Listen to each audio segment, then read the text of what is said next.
একটি আমাদেরকে দায়িত্ব দেওয়া হলো না? আল্লাহ সুবহানাহু ওয়া তাআলা আমাদেরকে ভাবার জন্য অন্তর দিয়েছে, কিন্তু সেটা আমরা ভাবছি না। ভাবছি ঠিকই, কিন্তু কোন বিষয়ে ভাবছি সেটা আমরা জানি না। আমরা ভাবছি এই অন্তর নিয়ে, আমরা ভাবছি কিভাবে গাড়ি বাড়ি, টাকা পয়সা, নারী বাড়ি করা যায়, এই নিয়ে ভাবছি। কিন্তু আমরা এই অন্তর নিয়ে কখনো ভাবি না যে আল্লাহ সুবহানাহু ওয়া তাআলা আমাদেরকে কোরআন দিয়েছে, এই কোরআনকে কিভাবে আমরা অনুধাবন করতে পারি। আলহামদুলিল্লাহি কাফা ওয়া সালামুন আলা ইবাদিহিল্লাযিনা ইসতাফা, আম্মা বা'দ। فأعوذ بالله من الشيطان الرجيم. بسم الله الرحمن الرحيم. والذين كفروا يتمتعون ويأكلون كما تأكل الأنعام والنار مثوى لهم.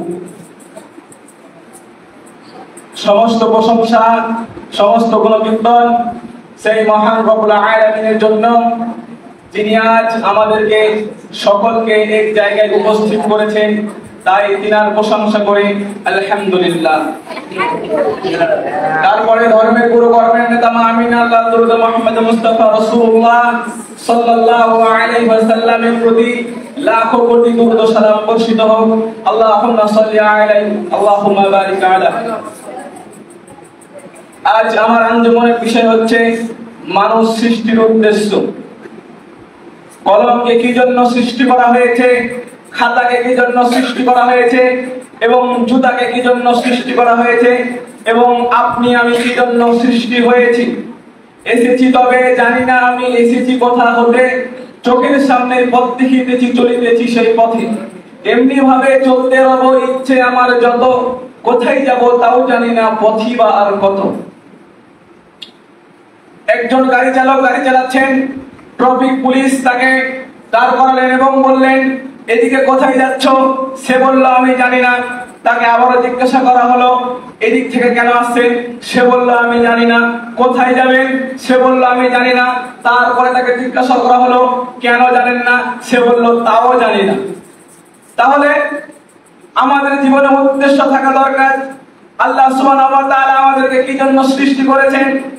এই পৃথিবীতে তিনি মানুষ পাঠিয়েছেন এবং অনেক নাজ নিয়ামত দিয়ে আমাদেরকে পাঠিয়েছেন যাতে আমাদের জন্য কোনো অসুবিধা না হয়। কিন্তু তারা এই ব্যবস্থাপনাকে যারা অস্বীকার করে, আপনি এবং আমি মানি আর না মানি, আল্লাহ সুবহানাহু ওয়া তাআলা তিনি ঘোষণা দিয়ে দিয়েছেন তারা হচ্ছেন পশু বিনাই। আল্লাহ সুবহানাহু ওয়া তাআলা কোরআনুল কারীমের মধ্যে বলছেন ওয়াল্লাযিনা কাফারু, যারা কুফরি করেছে, ওয়াতামাত্তাউনা, এবং যারা ভোগ বিলাসে মুক্ত হয়ে থাকে, ওয়ায়াকুলুনা কামা তাআকুলুল আনআম, এবং যারা তখন খায় তখন পশু প্রাণীর মতো খায়, এবং তাদের বাসস্থান হবে নেবাস, জাহান্নামের নেবাস। কাফেররা যখন খাবে তখন কার মতো খায়?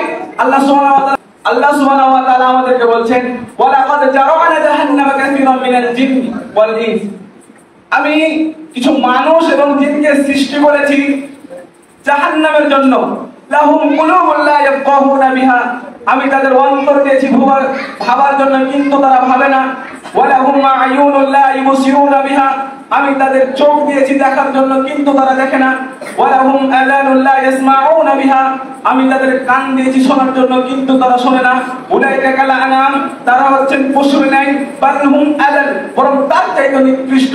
উলাইকা হুমুল গাফিলুন, তারা হচ্ছে কাফির, তারা হচ্ছে উদাসীন। কাফির কাকে বলে?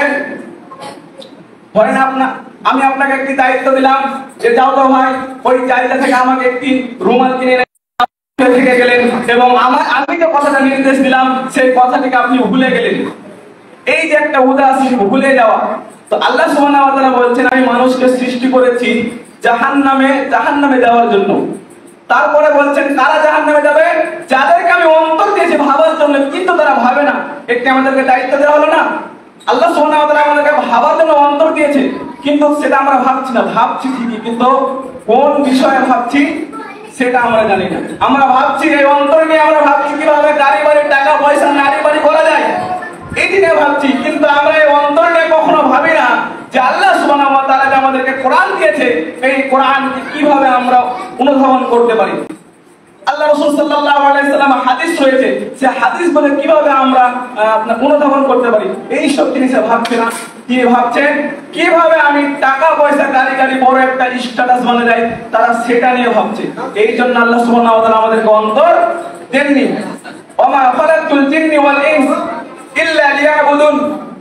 আল্লাহ সুবহানাহু ওয়া তাআলা বলছেন আমি মানুষ এবং জিনকে সৃষ্টি করেছি আমার ইবাদতের জন্য, কিন্তু আজ মানুষ এবং জিন ইবাদত করা বাদ দিয়ে এই ইবাদতের ভিতরে অনেক শিরকি কুফরি ঢুকিয়ে ফেলেছে। পরিশেষে আল্লাহ সুবহানাহু ওয়া তাআলার কাছে আমরা দোয়া করব, হে আল্লাহ আপনি যেন আমাদেরকে যেভাবে সৃষ্টি করেছেন, যে নিয়ত নিয়ে সৃষ্টি করেছেন, সেই নিয়ত এবং সেই কাজে যেন আমরা বাস্তবায়ন করতে পারি। আমিন। ওয়া আখিরু দাওয়ানা আলহামদুলিল্লাহি রাব্বিল আলামিন। আসসালামু আলাইকুম ওয়া রাহমাতুল্লাহ।